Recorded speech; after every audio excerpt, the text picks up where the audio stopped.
मंगळवारचा तो दिवस ओमकारसाठी हा खूप पर्वणीचा होता, कारण की त्याच्या पहिल्या मुलीचा वाढदिवस होता, पहिला वाढदिवस होता। घरी आनंद होतं, मित्रमैत्रिणी हे आनंदात होत्या।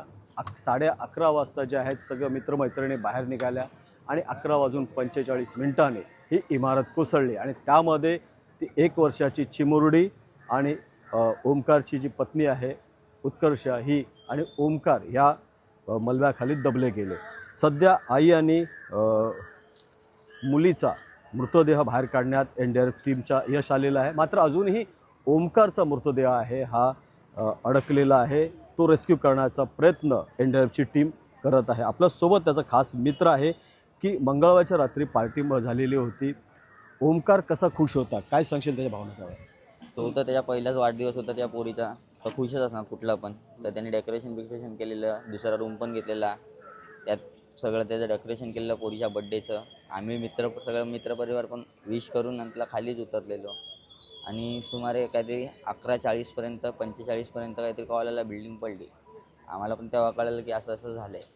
तेव्हा शोध चालू केला। आजचा दुसरा दिवस आहे, त्याची बायको भेटलेली आहे, पोरगी भेटलेली आहे, पण त्याचा अजून काही पत्ता नाही, शोध चालू आहे। ओमकार कसा होता? तुम्ही ज्यावेळेला मंगळवारी बोललेलात, आदल्या दिवशी बोललेलात, काय प्लॅन होता त्याचा, की कसा तो सेलिब्रेशन करणार होता? तू पण गेलेला विश करायला, काय कसा आनंद होता? म्हणजे आनंद बोलायला गेलं तर आता कुठल्या पण आपल्या पहिला वाढदिवस असेल, कुठला पण बाप कुठल्या प्रकारे साजरा करतो ते तर सगळ्यांनाच माहिती आहे। पहिला वाढदिवस असेल तर त्याच प्रकारे त्यांनी पण सगळं धूमधाममध्ये साजरा केलेला, खुशच होता आणि खुशी कधी दुःखात बदलली ते समजलं पण नाही।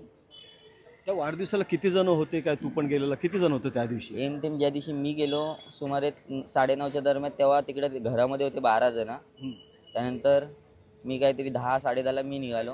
त्यानंतर तिकडे किती माणसं होती, काय माणसं होती, त्या आम्हाला पण नाही काय माहीत। त्याची मुंबईवरनं फॅमिली पण आलेली, बहिणी आलेल्या, त्यातल्या बहिणी तर गेलेल्या आहेत, त्यांना कन्फर्म केलेलं ते लोक नव्हतं, ते लोक निघालेल्या बहिणी जेवढ्या होत्या त्या।